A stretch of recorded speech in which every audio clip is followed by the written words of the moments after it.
SCP-1116. Object Class: Euclid. Special Containment Procedures: SCP-1116-1 through -6 and -8 are to be kept in individual 5mx/5mx/3m containment cells at site. Each cell is to be shielded against radio frequency transmissions of up to W transmissive power with frequencies ranging from MHz to GHz. All electronic monitoring and communications equipment must be hardwired with shielded cabling. No wireless communication devices are permitted within m of any instance of SCP-1116. Site is to maintain on hot standby 2 frequency agile RF jamming devices of at least kW output, to be activated in case of containment breach by SCP-1116. No specimen of SCP-1116 is permitted above ground at any time unless fully enclosed in a container with the specified shielding. Line of sight to the sky must be blocked at all times. Each cell is to contain one chair constructed of non-metallic, non-conductive materials, secured to the floor and equipped with mechanical restraints and waste disposal facilities, as well as three wide-spectrum RF antennas connected to software-defined radio receiving equipment. All recorded radio transmissions from SCP-1116 specimens are to be forwarded to site for analysis. Specimens are to be fed 3 times daily, with processed food only. Use of restraints during feeding is mandatory. Specimens must be led through calisthenics 2 times daily, using vocal commands. See Schedule 1116-C for approved exercises and Document 1116-B for known command phrases and current macros. Cells are not to be opened during exercises. Remotely operated audio equipment is to be utilized, hardwired and shielded as per above specification. All testing of SCP-1116 specimens is to take place either within the specimen's own containment cell or within a testing chamber shielded to the same specification. Transport between containment cell and testing chamber is to take place under armed guard, with the specimen restrained and both RF jamming devices activated.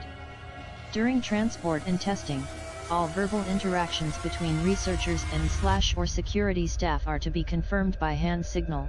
See Addendum 1116-1. The remains of SCP-1116-7 are to be kept in cold storage at Bioresearch Area 12 for further analysis. TTT. Description: SCP-1116 is a group of 7 humanoids of varied race and gender, with apparent ages between 20 and 35 years.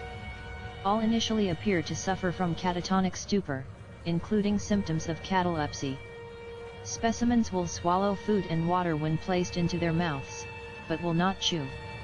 Specimens will remain in a given position when physically manipulated into said position. Specimens will attempt to maintain homeostasis, including sweat, pupil dilation, and fluctuations in respiratory and heart rate, but will not detectably react to pain stimuli, including heat, pressure, or puncture, sexual stimuli, including both displayed images and manual stimulation, or environmental threats, including extreme cold, extreme heat, starvation, dehydration, or large predator animals. SCP-1116 specimens show no evidence of volition, but will respond to a limited number of verbal commands, e.g. sit, stand, raise right arm, and can remember a sequence of commands for later execution when preceded by a macro phrase. See Document 1116-B for more details. This command vocabulary is extremely narrow, however, including only references to gross motor functions, simple counting, and a small number of basic spatial relations. CT scans of SCP-1116 revealed specimens to possess 10% of the expected neural mass, with the remaining cranial volume occupied by cerebrospinal fluid. Embedded in the outer layer of the skull is a mesh of metallic filaments, composed of an alloy of silver, zinc, and redacted, and forming a pattern closely resembling a iteration box fractal.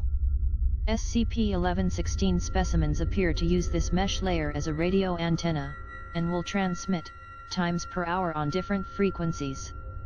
Energy for these transmissions appears to derive from normal metabolic processes, but the specific mechanism for generating the required current has not yet been identified. The only vocalizations from specimens to date, excepting incident I-1116-23, see below, have been low volume, atonal singing noises corresponding to periods of radio transmission. Cryptographic analysis of outbound transmissions is ongoing. Current evaluations indicate they are likely connection requests using an unknown protocol. Addendum 1116-1. After the events of incident I-1116-23, it has been determined that the cranial antenna of an SCP-1116 specimen can be used to produce localized pockets of heated air, creating sound waves audible only to individual personnel. Multiple survivors of incident I-1116-23 claimed they heard orders which were determined never to have been given, contributing to and prolonging the containment breach of SCP-1116-7.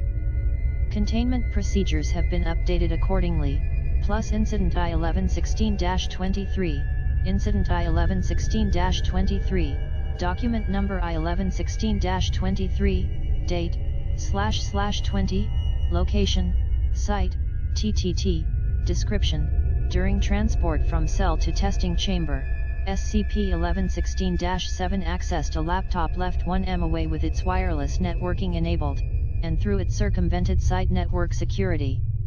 Audio recordings indicate that coincident with the network breach, subject made a brief singing sound, then proceeded to become active and breach containment, resulting in the deaths of researchers and security personnel, as well as subject's escape from the facility. Subject was re-engaged km away after an additional minutes, and was fatally wounded in the ensuing firefight. Transmissions did not fully cease, however, until subject's cranium was destroyed. Forensic analysis of the network breach has yet to determine the full extent of the compromised data, but given the band frequency emissions detected from subject for the duration of its time on the surface, estimates put the total data leakage at up to GB.